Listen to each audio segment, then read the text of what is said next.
Life is a journey, and if you're willing to ride it, to accept it, and just be comfortable with where you are in life. Like I think where the problem can come is when we start comparing ourselves to what we should be doing, what others are doing, and that's where all of the problems occur, because now you feel inadequate with yourself.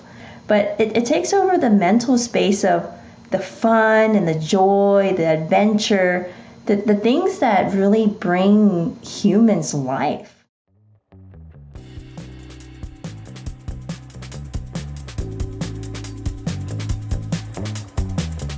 Welcome to The Path to Wealth, the show about well-being, fulfillment and financial freedom. And I'm your host, Hannes Henschel.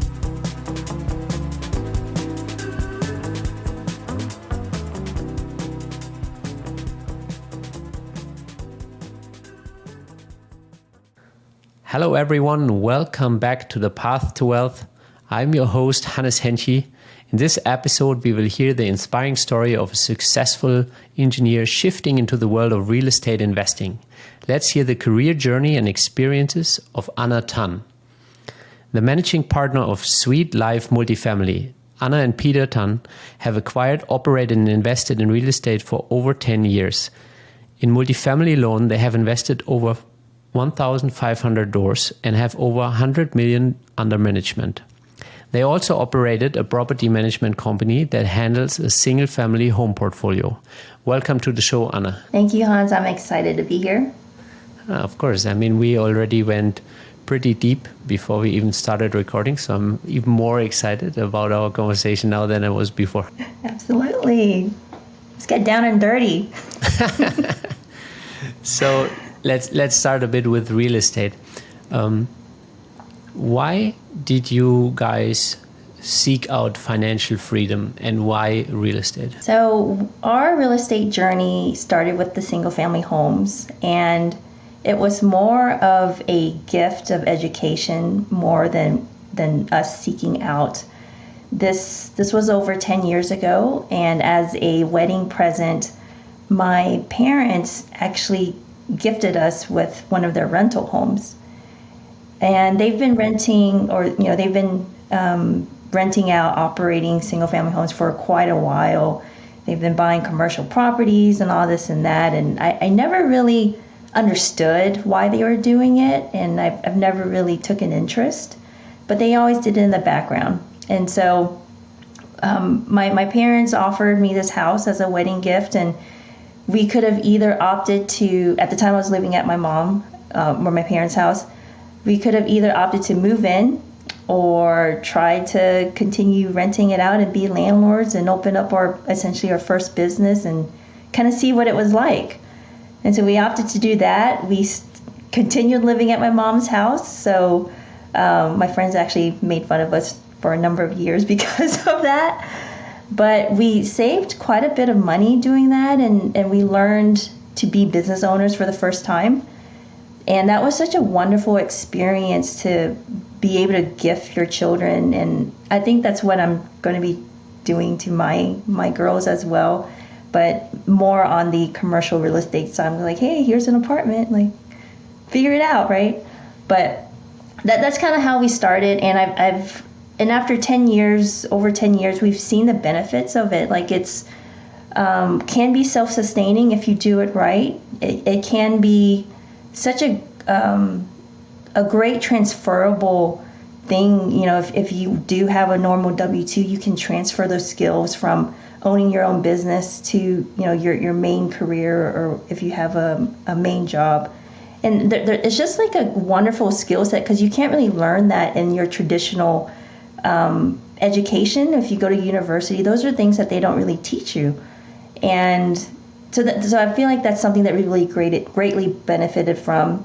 Recently, we've jumped into commercial real estate, and the reason for that is because we wanted to scale faster. We wanted to do more while doing less, which I know is kind of opposite, but we're able to acquire more units and do more with other partners in a much shorter amount of time than we would have ever been able to do it on our own. And it's opened up so many doors. And, of course, like meeting you as well, Hans. And it's been such a wonderful journey. And I highly recommend anyone that's remotely interested in real estate to jump in sooner than later.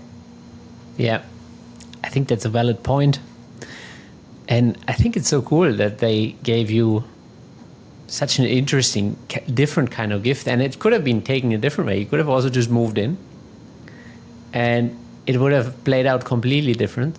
And instead you chose to, take the mockery of your friends. And I think 10 years later, you have the last laugh. And you learn so much, and you build equity in the process, and you build up the skill set to actually be a more scalable kind of landlord. And I think this is really cool. And it's honestly something that now, as you told the story, something came to my mind that I missed to see early. I clearly remember one conversation that I had with it wasn't really a friend, more like an acquaintance. This is some 14 years back now. And he's like, yeah, we just bought this house with my family and we're going to rent out the part. And I completely missed it, what he was suggesting, and he was in his mid-20s back then. And so it's cool that the two of you got it and that you sticked with it. And then you on top of it kind of learned and grew into it. And now you seek out the scalability of multifamily real estate. So I think that played out really nicely what your parents planted there as a seed. Yeah, it was great, but I definitely wouldn't say we were on top of it back then. We were, all the mistakes that you could possibly have done, we probably checked every single box. And back then they didn't have all of the education programs, and we were using AOL, I think, at the time, or I don't think Google was quite around yet. So we were still trying to figure it out, and everything was DIY. We do it yourself, and we would definitely do a lot of things differently had we had the knowledge that we had today, which is why these podcasts that you're putting together, and there's so much resources available for anyone that wants to get started to jump ahead 10 years instead of kind of taking the slow snail mail route that we did. Yeah, it's mind-boggling. Now we're drowning in information, even on the real estate space. There is so many podcasts, so many newsletters, so much material. So, but which maybe leads us to another one. How did you then make sense of the space? Besides your own learnings, how did you choose maybe the first mentors? I think you can get kind of, especially with this time of age, you can get really bombarded with information overload. And if you're really committed, you just kind of have to weigh your pros and cons, figure out which mentorship group or education platform, whatever it is, resonates with you. And if you're serious, you just jump in. I think the first group that we joined in had a pretty high entry cost. And being newer to the workforce, we didn't have that much of savings. And it was daunting. It was really scary to jump in. And I was kind of like, are you sure about that? But end of the day, if you have a goal in mind, whatever the financial costs or burden or fee it takes to jump in, you just kind of, it's similar to if you were to go to college or university, how much does that cost? And you're able to kind of truncate everything. What does the support system look like? And if you're serious and you pay that much, I promise you're going to be a very good student, and you're going to hit it off really fast.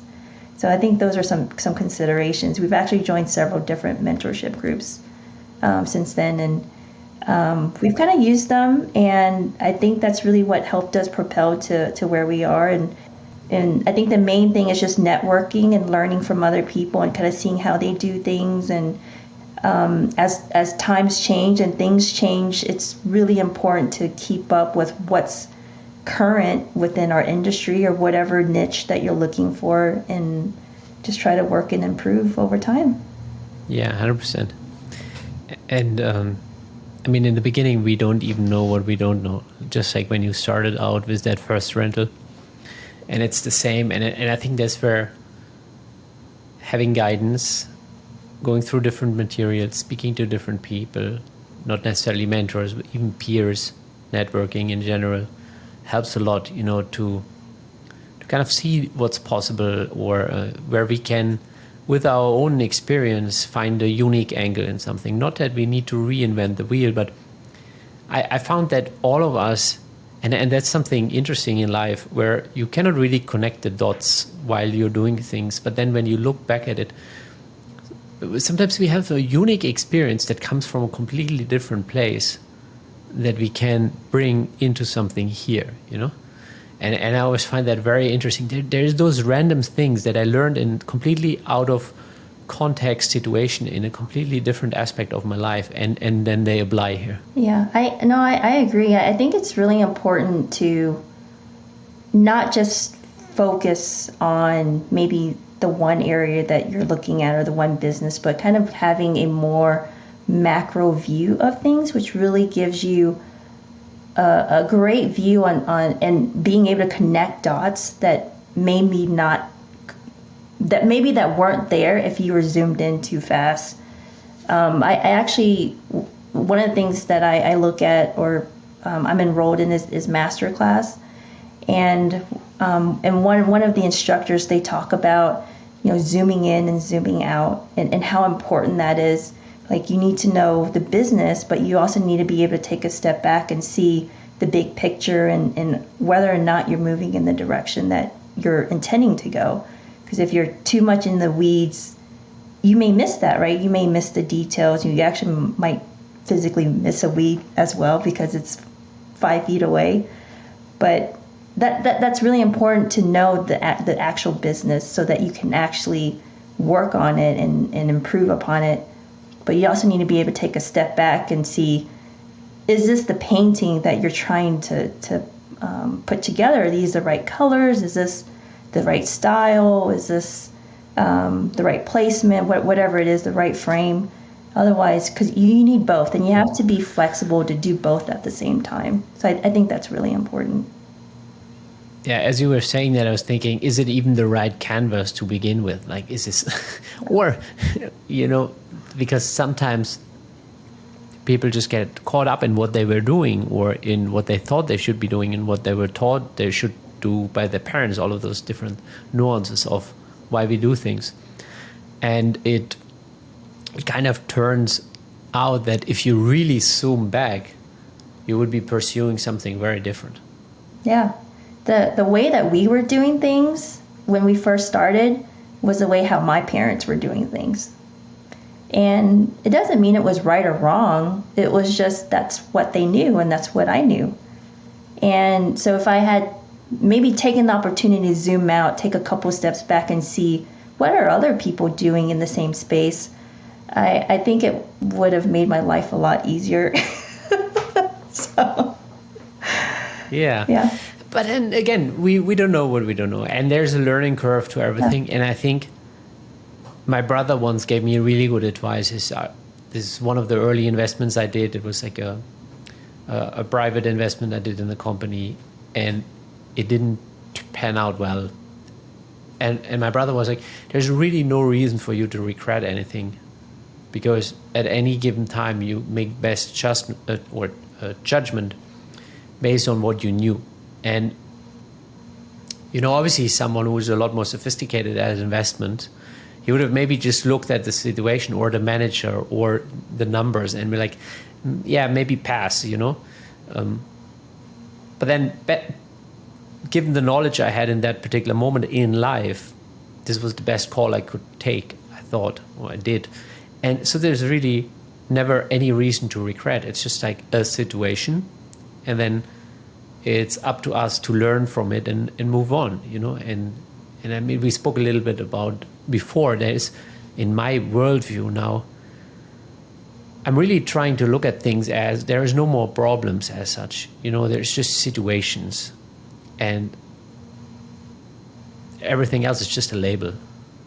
Yeah. So, and I know we kind of briefly talked about it, but it's just, you could have looked at that situation and identified yourself as, oh, that was, that you failed at something, that you lost money, that you know, made a mistake. But really, to me, that's just a mistake because you're able to learn from it.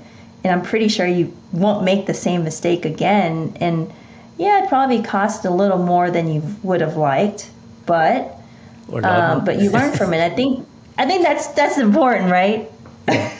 But it wasn't as smooth as it sounds now. It was a painful me giving into, okay, it wasn't like some quick, now it sounds like, I was just levitating over the problem and I'm like, yeah, it's okay.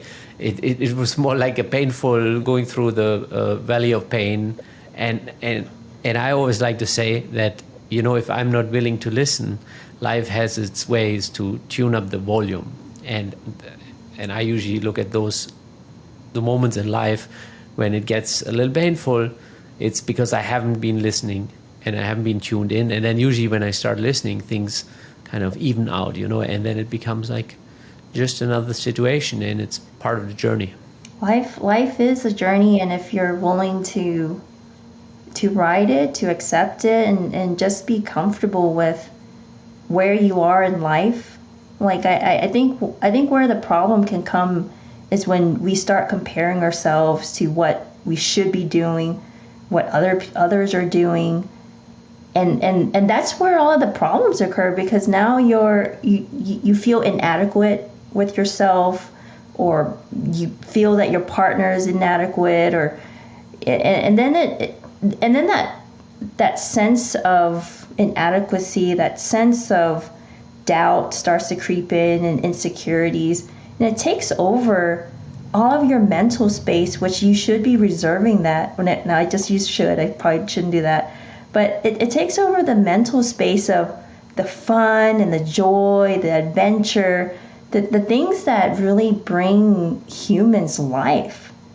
Because if we're just using our space to just compare ourselves and be upset about things, and not just being comfortable with who we are, just being us, being just a human, being person, being here and being present, it makes us in a worser place. And that's something that I've learned, started to accept myself, that it's okay to just be who I am. And if I am able to succeed, whatever that means to me, great. If I didn't, I'm still great. Like, I think it's such a different way of thinking, because the way that we've grown up, we're used to being compared to everything, or we're being measured by something, or you have to do this in order to be happy. And I think it's taken me quite a while to kind of figure out, you can just be who you are and who you want to be, and that's perfectly 100% okay. But that takes some insight, because I think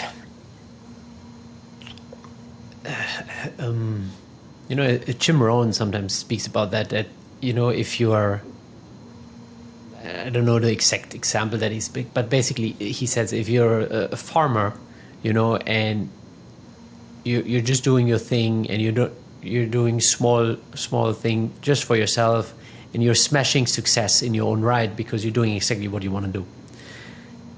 But you have to get to that point of self-realization or self-reflection to know this is what you want to do. And I think that's a bit tricky, because for me, the journey always was more chipping away at what wasn't it, was more obvious. I'm like, I could tell by the way I would feel it, okay, this is not it. Okay, this is not it. Or I would be looking at situations, or I would be looking at people ahead of myself in the career path that I was on. And then I would look at their life and like, this is not it. Like, I know that if I get where they are right now, this is not where I want to be. It doesn't feel right. And for me, it was like that journey of of chipping away, and which brought me closer to, okay, this is it. And then maybe at the same time, I don't know, maybe for you as a woman this is different, but I had to learn how to trust my intuition a lot more. This was definitely nothing that I was connected with originally. And even in that business incident that we spoke about earlier that failed, there was a sense of intuition. But the interesting thing is that I logically talked myself into it. And only in hindsight, when I allowed myself to reflect on it, it kind of came up. That there was a sense of intuition. And from that on, I started tuning in a lot more into that. I think that's quite interesting. I think for me, it was more, my intuition could be clouded by self-doubt. and so I have kind of this inner dialogue within myself between whatever it is that I'm having a conversation to myself that day.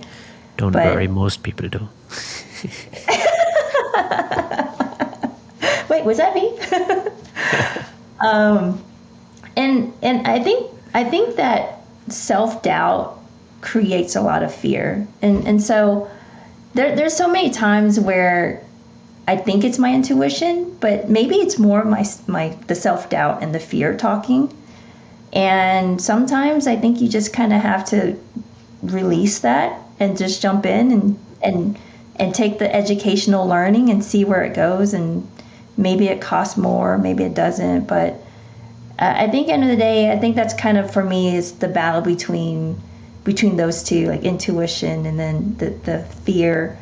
And I don't know, sometimes you just have to kind of ignore one or the other and just go in and see what happens. Otherwise, you don't really learn, you don't really grow, and you don't see what the next possibility is. Because I think once you go through that experience, that's what opens doors for you, or maybe it opens your eyes or whatever it is, but that kind of propels you to the next step, regardless of the outcome of that decision.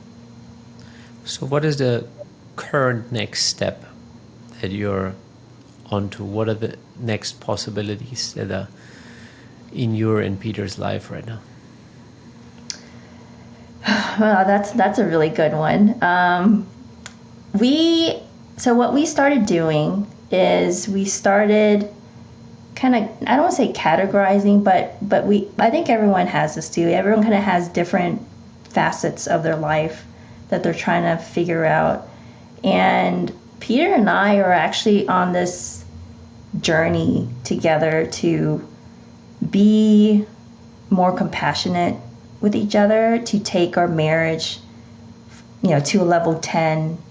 And not to say like, we weren't in a bad place, but we wanted to take it to where it was when we were first dating.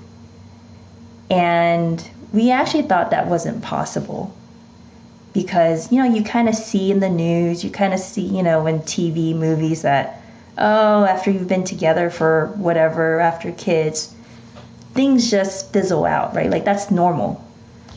And well, it's normal. We actually are, in the sense that we see it everywhere. Sorry for interrupting. I was just like, it's normal because it's what we see everywhere. And we have to consciously choose not to make that normal. Exactly. And so that's what has changed, because I think we were like, this doesn't have to be normal, because we've experienced bliss, we've experienced joy, the fire, passion, the passionate tension, and let's bring that back. Like there's no reason for us to not be able to do that because society says this is normal. Like there's no reason for us to follow that route, right? Because that's only what we knew. That's what we knew. And so kind of going back to my example of, my parents, like this is how they started real estate. This is what they learned. Like for us, if this is all we're exposed to, then that's kind of what we do, right? But we zoomed out, we took a look around, and we said, hey, there's actually, maybe programs or whatnot, but we can achieve this again. Like it was it seems so simple when I'm speaking to you now, but when we're kind of zoomed in, we're in the relationship, it's really hard to see. But when we take a step back, we're like, oh, this is where we want to go. Like, let's, kind of fire it up again. Let's, see how we can make things how it was back in high school or, whatever. So that's kind of, I guess I know, totally different route, but that's the main thing that we're working on. And it's really exciting. And I don't know, it's something that we're both working on. And I know it starts with us, like individuals, but we're really intentional in trying to improve our marriage and that part of our life, and just bringing the fire back. I like that, because it's also one of the most crucial, most important, closest relationships we have in our life. And all the money in business and real estate is all fine and it's all nice. But I think we've seen more often than not that if the relationships get too far in the back burner, then life suffers on a different degree. And I think it was also Tony Robbins spoke about how he had like that amazing day. His company went public. The same day he was in an arena, it was like some 15,000 people. But then he came back home, and back then his, I think it wasn't wife, maybe life partner, like she was not happy that day. And she kind of cut him down, and he was like, everything else didn't matter because the relationship was not in tune.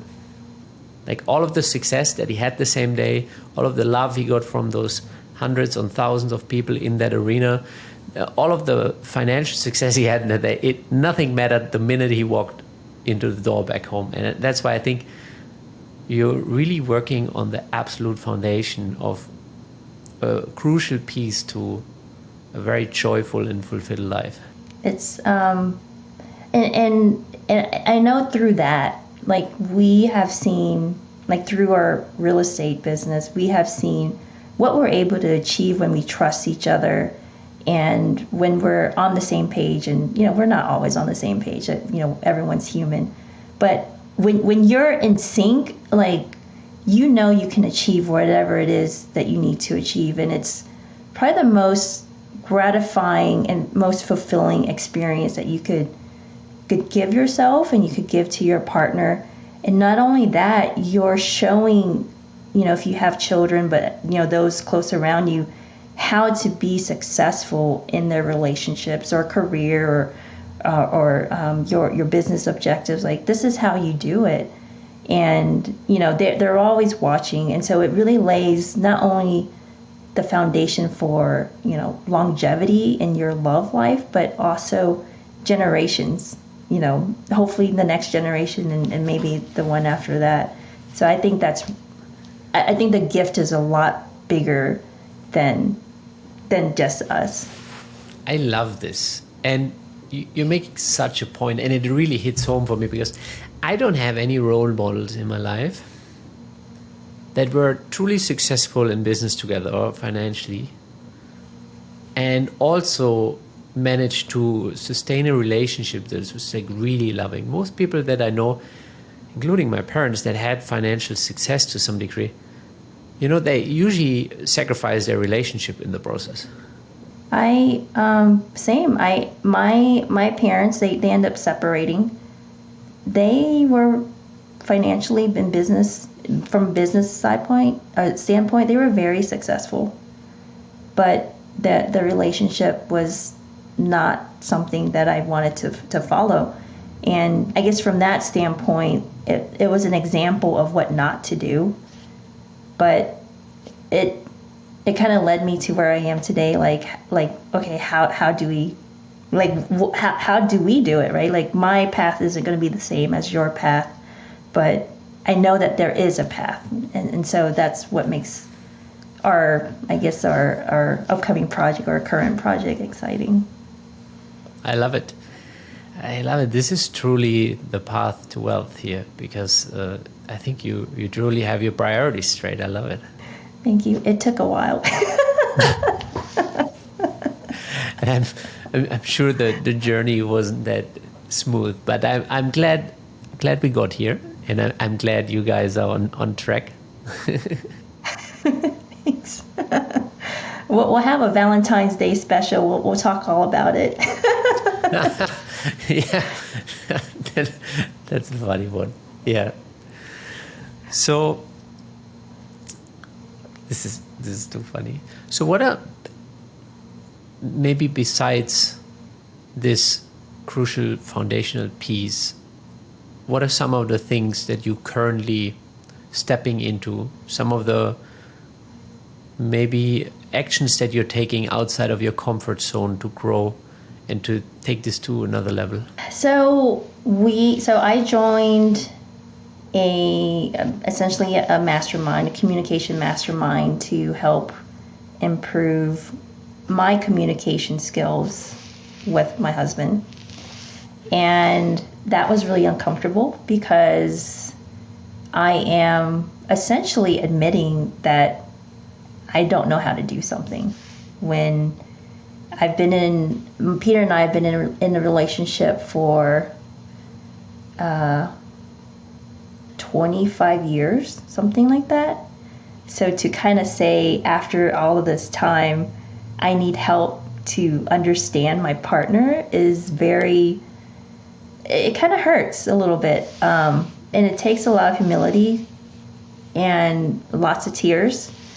But that for me has really helped me personally to get to where we are today. And when I do that, I'm giving him space to also be himself, and I invite him into like our relationship, right? Like now I feel like it's more of a partnership instead of this is how we've always done it for the past 20 plus years. And because of that, I feel like he brings ideas and all of these things that maybe I don't know, he may have brought them forward, but when it comes to our business, I feel like more creative. Like, hey, have you thought about this? Can we do this? And I'm slightly more receptive. I'm not saying I'm completely there, but I'm more receptive to his ideas. And so I think it makes our real estate business better because of that, right? And it's so different when I'm in a working environment, like in my company or in my W-2. I'm like a completely different person. And I know when we're kind of in our home base, we tend to maybe fall back into our I guess our like typical tendencies, and we're maybe not always at our best. And so that kind of helps me realign with maybe the person that I want to be for my partner, instead of kind of defaulting into who I was maybe like a year or two ago. I think you said something beautiful here, or you're pointing towards something beautiful, shining light on something that if we don't pay attention, you mentioned so many years have gone by, a certain way of a relationship was established, and that's normal. And I think if we never question it, if we are never open to it, that we might be wrong or our perspective might be limited and that we are having blind spots, we are also allowing the past of whichever people were around us to speak through those situations. Because most of the behavior, we very unconsciously pick it up over the time and through the exposure to other people. Most of them probably our parents, other relationships around us. And then, so whatever we think is the relationship is also just an accumulation of those impressions throughout our life. So I think it's just beautiful that you're taking time and the effort, and you are humble enough to not only take this step, but also to share it with us, and really shining light on it, and you making a conscious effort to creating a partnership together. Thanks. I think the more that we talk about the things that aren't normal, it helps normalize our feelings, and that it's okay to feel a certain way. And when we do that, I think that's part of being part of, I mean, for humans, I know having a connection is so normal, right? Like everyone wants to have a connection in some way. And when we start to feel, or when we start to lose that connection, is when we start to feel lonely and that we're detached. And, I'm the only person that feels this way. And so I think normalizing certain topics that aren't typical is really important to kind of make sure people know that, hey, you're not alone and everyone goes through this. And why go through life feeling some kind of way when you can have such a much better fulfilled life? So yeah, 100%. I think there's a large chunk of emotions that we all feel like, oh, it's just us, whether it's self-doubt, imposter syndrome, all those things. And it's just like that swamp of emotions where we're like, how is it that other people don't have it? And maybe especially in the day of, like, you and me, we're spending quite some time because of our businesses online, looking at other things. And it's so easy to fall into the trap where you see the curated, perfect life of other people. Like, man, they don't look like they have those challenges. But I think at the end of the day, and the more people I speak to, and income class doesn't make a difference, culture to some degree doesn't even make a difference. Everybody has similar challenges within themselves. Yeah, no, I agree. And I know the reason why, we're in real estate is because we think it's such a great avenue for people to, or a platform for some level of financial independence, or it's a platform to get an introduction into real estate or whatever it is that people are interested in. And because of that, we want to make it normal, right? Because real estate isn't part of your typical education growing up. You don't learn it in high school. If you want to learn about it in university or college, you have to seek it out. So it's not something that's normally said or shared. And it's such a great platform for people to diversify their portfolio. For me as a W-2 employee, stocks, 401ks, I mean, that's common, right? Because majority of the masses, majority of the population, that's something that they are probably in because it's very easy to obtain. It's easy to understand. And I actually learned about stocks in high school. And so it's part of our curriculum, but real estate isn't. And which is why, to me, it's important for us to educate and bring on people who are interested, like, hey, this is how you can do it, or this is how you can enter real estate, and hopefully we can be vehicles for their initial real estate journey if that's what they're interested in. 100%. I actually saw a statistic yesterday of how little basically the overall proportion is of what's publicly traded stock compared to privately traded companies, and then also real estate. And it's like pretty minuscule. I mean, it's compared to the rest of it, and that's the only thing that the general public is exposed to a larger degree. And that, so it's clearly like a product that people are being pushed towards without having like a full spectrum idea of what's available to them. Yeah, I remember when I was younger, I would always see, apartment buildings, and I always wondered who owns them. And I thought it was just some very, very extremely rich, billionaire that would have to own an apartment. And it wasn't until recently, like, Hans and like we're in the same program. But it wasn't until then that I realized that you could be a normal person, and I consider myself normal for the most part. You can own multi-million-dollar real estate through a syndication, and you don't have to participate in the daily operations. And that's something my parents absolutely did not know about. Like, no way. There's no way that they would ever understand that, know that. would even have seeked it out. And so now that I know that, I want to tell people, hey, you can actually do this, and you can be a part of something really big, and you can, and you don't have to be responsible for like the whole thing as well. You don't have to know everything about real estate, daily operations. You don't have to go, clean up toilets and take out the trash. I mean, it's amazing when you are able to kind of zoom out and see what other people are doing and what some of the possibilities are. Yeah, and also it's so interesting to look at it backwards. Like now,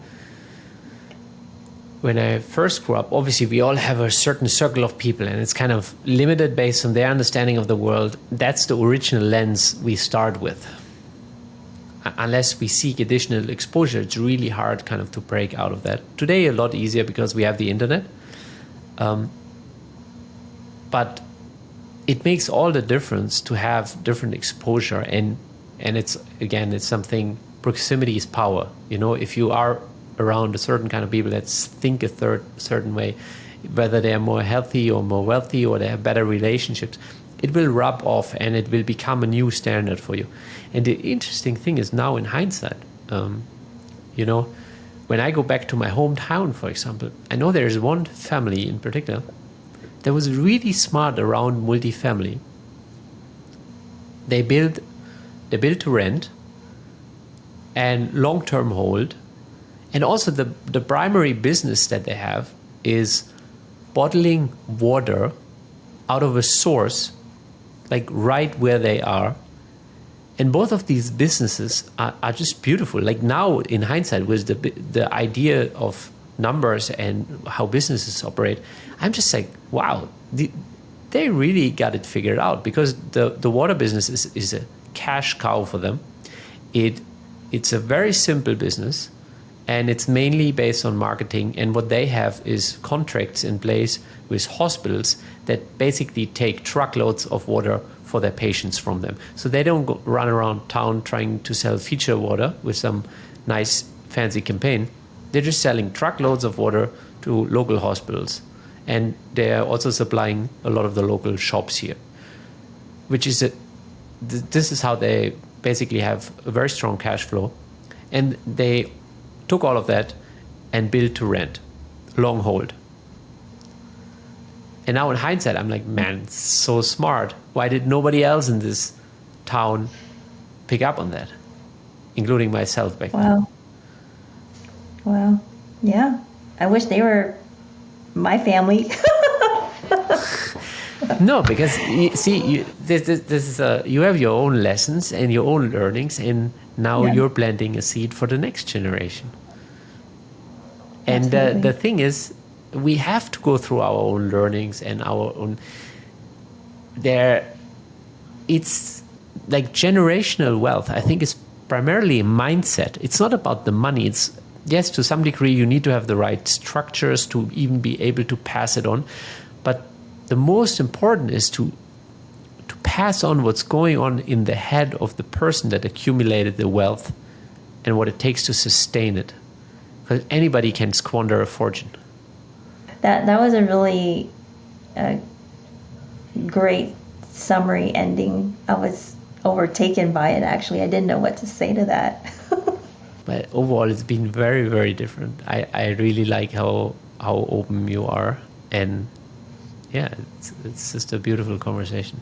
No, I just love, I feel like you're such an intellectual. Like, you can kind of hear it how you reflect in your stories and how you kind of connect some of your personal experiences and like my stories. And I don't know, you're definitely a lot of fun to talk to, because you're not the typical person that I talk to every day. And I've actually really enjoyed our conversation. Like I really feel like if we were in the 60s, like you'd be like kind of like the Andy Warhol type. Like we would just go and talk about art and just social. I don't know. That's kind of how I imagine our relationship to be. I'll meet you at the opium den tonight. That's right. I mean, Andy Warhol is quite wild. I'm not have you seen like? I went to an exhibition in New York about him and kind of the lifestyle he had. That's quite a comparison. It's okay. We can bring in some enhancements. Over. So, Anna, one of the questions that I love to ask too is, and I think in our conversation we already spoke to it to a large degree, but what do you consider a life well lived? So I would say I think you have to understand the reason behind why you're doing something. And so I mentioned, kind of building my relationship with my husband. To me, that's really important because, like we said, that's pretty much the foundation, at least for me, our relationship and my not only personal well-being, but safety, like mentally, physically, financially. Like when we're a strong one unit household, everything, like we can have any type of issue, problem come our way, and I know we'll figure it out. And so I think if understanding why you're doing something, giving yourself a purpose on your decisions or why you chose to live a certain life, and being accepting of that is really important. Otherwise, you just kind of live life, I don't know, kind of lackluster, maybe living life a little gray. And I don't want to live that way. I want to live in technicolor. I want to live in bright neons and colors and lots of colors and gradients. And that's how I want to see life. Like, I think, to me, just understanding why you want to do something is really key to living a life of wealth. So you basically want to have the most enhanced and enriched experience of life. Yeah. And it doesn't have to be through financial means. It could be personal fulfillment. It could be through just seeing the joy that you bring to your family. And it could be on how you respond to something. And then you see how that kind of is like a trickle effect. Like if you come to a room and you're radiant and you bring energy and joy, I mean, it's hard to come into a room and if someone's smiling, you just kind of smile too, right? Because that's just the nature of it. But if you kind of come into a room and someone's really upset, it rubs off on you. So I'd rather just be able to kind of live a life of just radiance and joy, and I don't know, it's just more fun that way. It's 100%. It's more fun that way. I mean, you see, if we ever truly have like very radiant people around ourselves, everything becomes nicer, easier, more joyful to work with.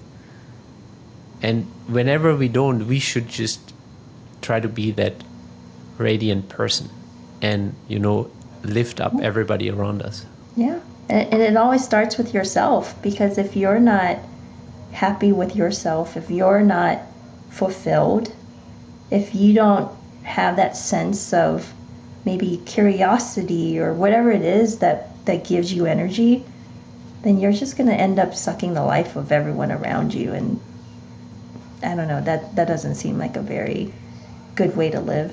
It certainly doesn't. I mean, there's really nothing like having somebody who's genuinely excited and curious. It's if you have somebody who has that kind of energy and vitality, and I think it also makes a big difference in age. For example, one of my friends, he's in his 70s, and just this year, I think he flew to like 3 different continents, not countries. And he's like on the road all the time. In the meantime, some other friends and family members I have maybe that are significantly younger, they're like, oh my God, I don't know if I can take that far car ride or if I can take that trip. And I find it so amazing because I know that the other one also has his own medical challenges. Like, it's not that he's just like all fit, but he has an attitude about it that he's like, I want to go, I want to experience, I want to see. And then there's other individuals that already gave up on themselves. And that's one of the lessons I'm learning more and more, that we can not really help someone who doesn't want to help themselves. And so whenever I see someone who actually wants to find their own light and their own radiance, it excites me and I'm willing to pour myself out. But at the same time, sometimes when I see there's other people who just suck the energy out of us, and we have to be careful that we don't pour ourselves into those individuals, because they will take it all. Yeah, because, and maybe your friend that's a bit older, maybe he's kind of realizing that the time is not limitless.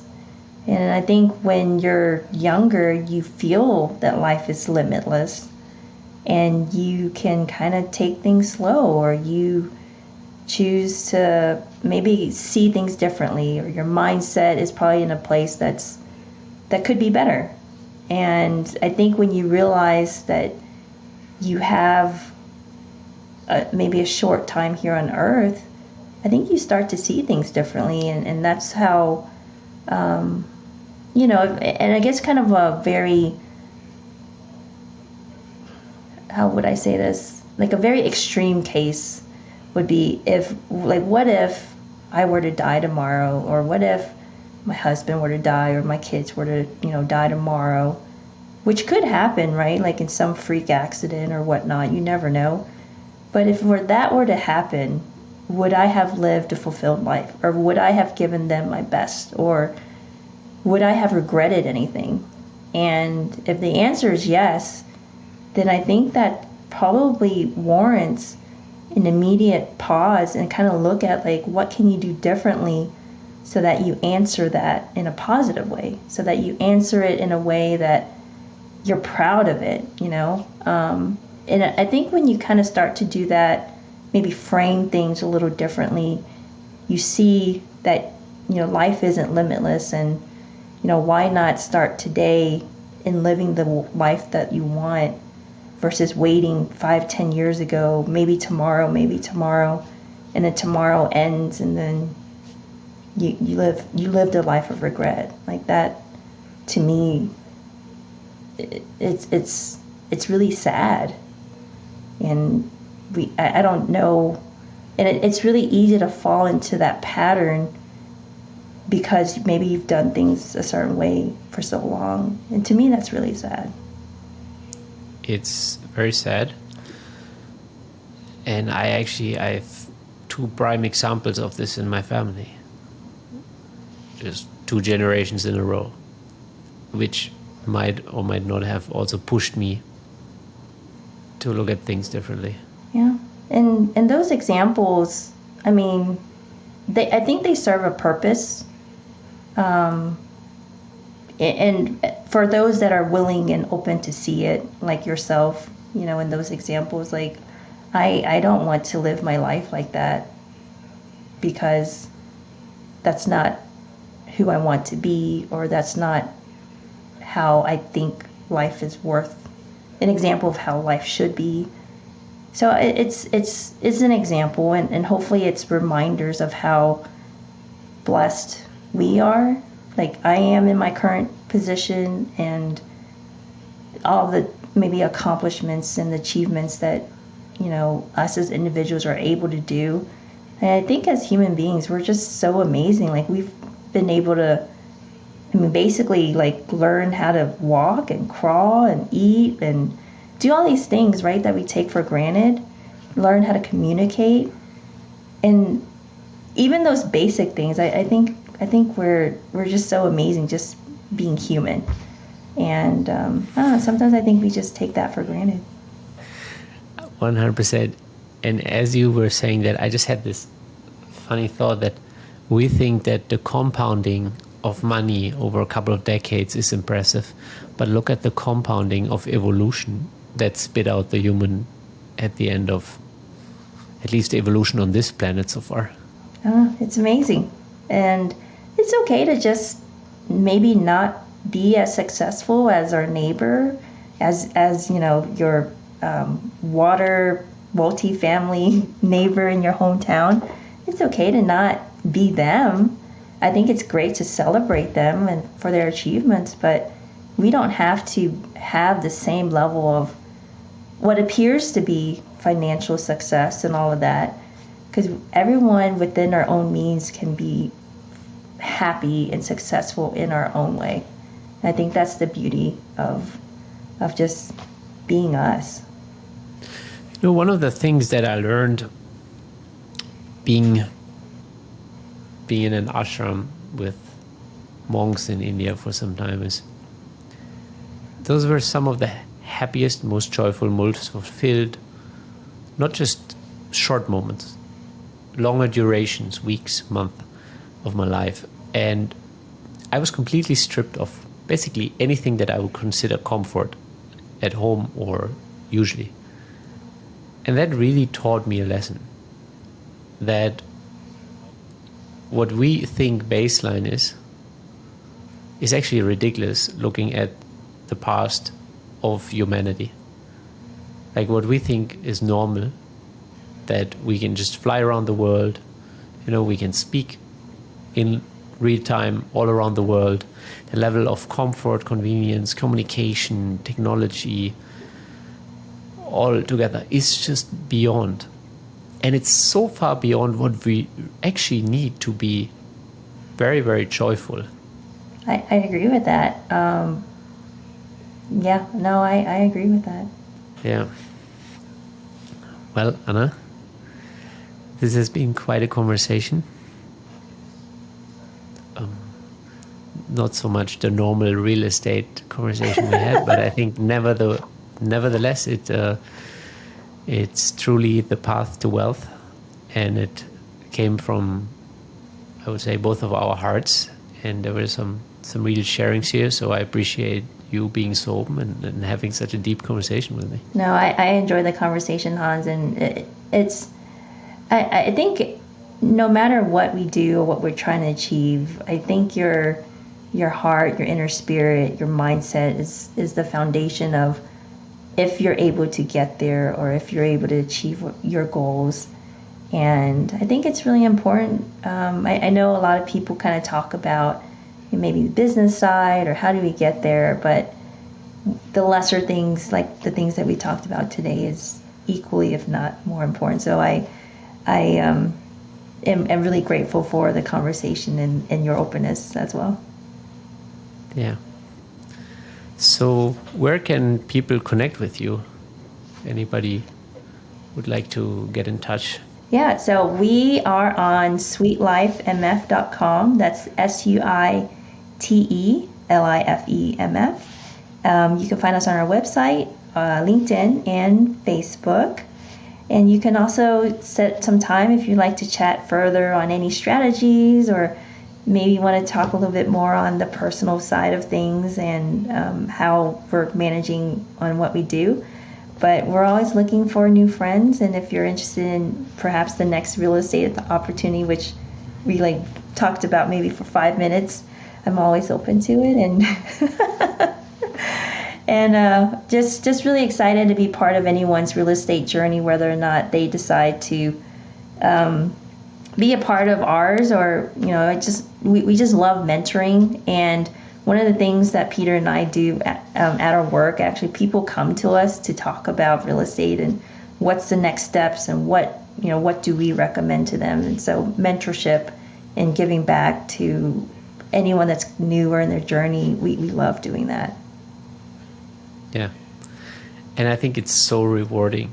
It's like the sharing, and it's something that I didn't see coming. It's like to be able to share the knowledge that is part of our journey is one of the most rewarding aspects of it all. Couldn't have said that any better.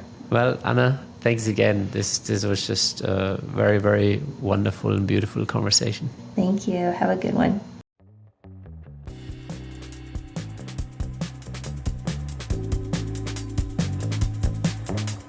Thank you for joining us at The Path to Wealth.